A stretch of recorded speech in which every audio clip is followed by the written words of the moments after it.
everyone, and welcome back to Emkin Gardening. Today we're going to be planting up a few of our Johnny Seeds flower packs.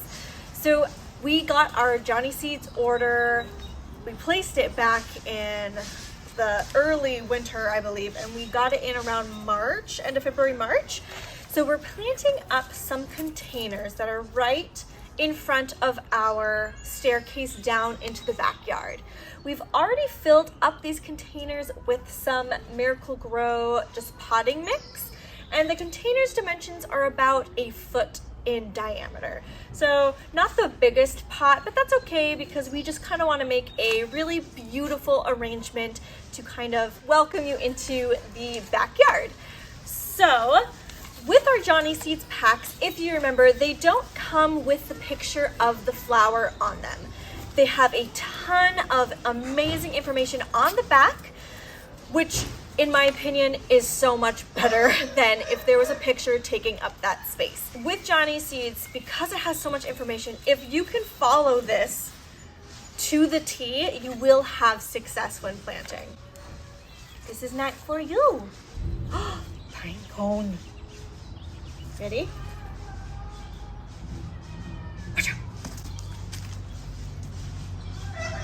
No? Okay. So we're going to try to do a row type thriller, filler, spiller in these arrangements. We're really excited. It's going to be super bright and colorful and a really nice mix of different textures, whether it be bloom or foliage, based on what we picked. So let's go through them. With all 3 of our seed packets, they will want to be direct sown. So we're not planting them to transplant them. These seeds prefer to be direct sown, all 3 of them. So up first, our thriller is going to be the Formula Larkspur. I love all things Larkspur. I adore the bloom structure on this. So this larkspur is going to get pretty tall, which is why it's our thriller. The actual stalks of the plant, the stems, are going to be around 1 foot or a little bit over 1 foot in inches. And then on top of that, you have the bloom stalk that comes up 9 to 12 inches on top. So you are looking about a 2 feet to over 2 feet into the 3 feet range flower. So it's going to be very big. It's going to be nice and tall, and it will be our thriller. It's going to have beautiful colors. It has dark pink, light pink, cream, lilac, dark purple, dark blue, whole mix. So we don't really know which ones we're going to get when we put it in there because it is a mix, but I think regardless, it's going to be absolutely beautiful. So these seeds are going to be 1/4 of an inch down in the dirt. They prefer soils to stay at around 55 degrees. Now we have had a bizarrely warm winter. I don't know about you all, but our winter has been so warm. So I am a little bit worried about it being too warm for these to germinate. Hopefully not. Hopefully we caught it early enough in April, but I'm not sure. It's been hovering around 60s, 50s, 60s. They prefer that 55. So hopefully it works. We're going to put multiple seeds in each hole just to better our odds, and then we will thin them once germination happens and they have some good leaves on them. We will go through and thin the best one out there. The larkspur will also need darkness in order to germinate. So we are going to put it down that 1/4 of an inch depth, and then we're going to cover it with the soil to make sure that it's completely dark so that it can germinate. So when we do plant them, we're going to space them out 4 to 6 inches. I'm going to try the 4 inches and try to get 2 cells in this pot. Again, it is a diameter, so we're not going to get too much of an option back here, but they will be 2, hopefully, plants in each one as our thriller in the back. For our filler in the middle, we are going to have Nigella. This is Love in a Mist Nigella, and it's going to be a beautiful contrast and complement to the larkspur. So they have very complementary colors. This is also a mix. It's going to have blue and mauve, white, light pink, and some dark pinks, purples in there. So it's going to be very matching with the larkspur, which is going to be great. However, the foliage is going to be very different. So it's going to have very lacy and feathery type foliage. It's going to be absolutely beautiful. I love Nigella. I'm really excited to grow them.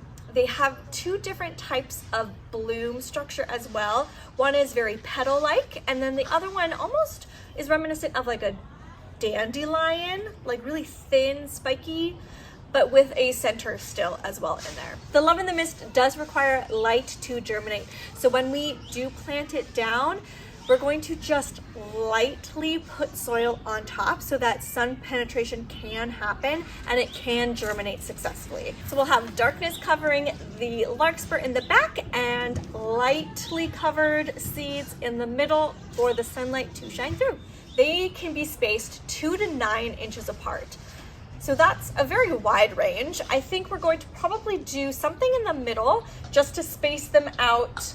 We might get 3 or 4 plants in the middle here because I do believe that nice lacy foliage is going to kind of bulk out and fill in that middle section. The Love in a Mist will prefer that 60-degree weather, which is exactly what we have going on right now. So it's going to be fine germinating. Just the larkspur might need a little cooler weather. These ones will be getting around 2 feet tall at the very max. So it's going to be a nice step down. If they even get that tall, they might only get 12 inches. So it'll be a nice step down from the larkspur, which is going to be just what a showpiece. And then these beautiful, fluffy, delicate flowers in the middle, filling it in. What do you have? Ooh, that one's a no-no. Peach Pit. And last up we have our spiller, and this is a nasturtium. This is the Kaleidoscope Nasturtium. Now this color palette is very different than the Nigella and the larkspur. This is going to be a red and rose. It has orange, yellow. They are bicolored, so you kind of get a mix of 2 different colors in one bloom, which is fantastic. Of course, because it's nasturtium, both the blooms and the foliage are edible, so that's a bonus as well. These ones are going to spill 16 inches down, so they're going to trail really nicely over the pot. If we were going to grow these as a vine, we would need a trellis to help them go up. But because they're a spiller in our container, we're just going to let them do their thing, cascading down our beautiful pots. These ones are going to be sown about 1 inch in depth because they also require darkness in order to germinate. So they're going to be 1 inch down, darkness to germinate. We are going to put a couple seeds in each hole like the other ones, and they also prefer that nice 60-degree weather, which is perfect because that's what we have right now. The only problem with these nasturtiums is they want to be sown 8 to 12 inches apart. We're not going to get that in these pots. I would prefer to have at least 2 of them, one cascading down each side. So we're gonna bend that growing suggestion a little bit, and we're going to put 2 right here to mimic the larkspur in the back and hope that they will have enough space to still be successful in their growing. All right, so now that we've talked a little bit about our 3 flowers that we're going to be using, we are going to start planting. We are not going to fertilize these, not until they have their nice first couple things of leaves, after we've thinned them to just 1 in each little hole.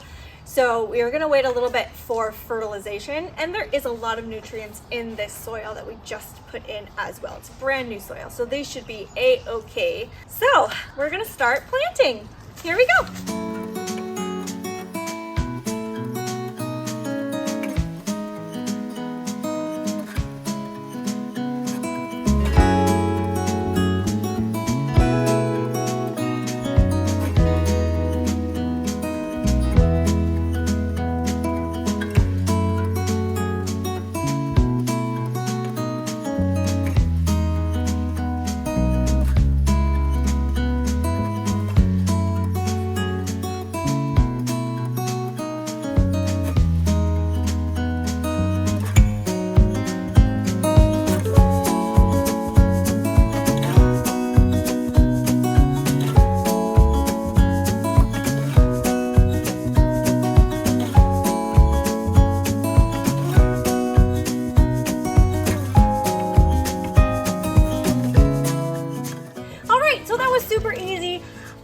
my hands dirty, so Ryan was a super big help opening up the seed packets and sprinkling in the seeds with nice, clean hands.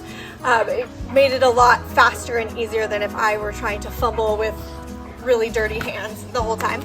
You probably saw that we moistened the soil.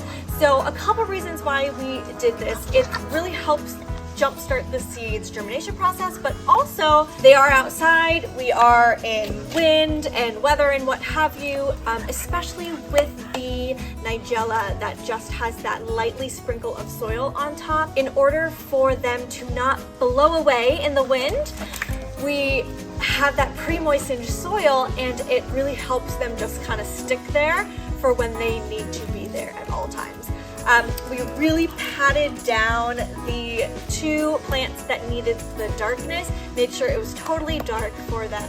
And when you're thinking about moistening the soil, I kind of showed this in the second pot, is you want the consistency to be firm enough that you can squish it and it'll hold formation. That structure, hold it in the formation, and squeeze it and a little bit of moisture comes out. So we moistened it up until then. So now the seeds are a-okay to stick.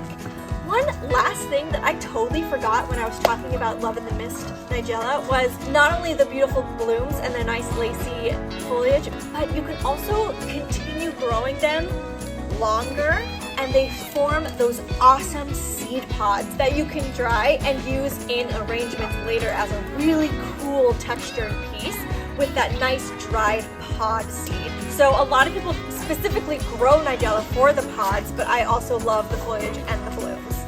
So that was the project. We should see some germination in a week or so with these flowers. And we're really excited for the blooms that they're going to give us throughout the summer. Again, we did the thriller, filler, spiller method. I'm gonna let go, ready? And we're happy that that is going to be the formation leading out into our backyard. So if you liked this video, give us a thumbs up, comment down below, subscribe to Empking Gardening. We are just about to start some of the bigger kind of projects for spring. You don't want to miss out. And we will link Johnny Seeds down below for you to kind of check out, because there's a lot of flowers that can be planted or replanted, sown, direct sown in the fall. So check them out, because there are still a lot of options and time for getting seeds to plant. We hope that you're having a wonderful Saturday and enjoying the weather wherever you are. Have a great day, and we will see you in the next video. Bye.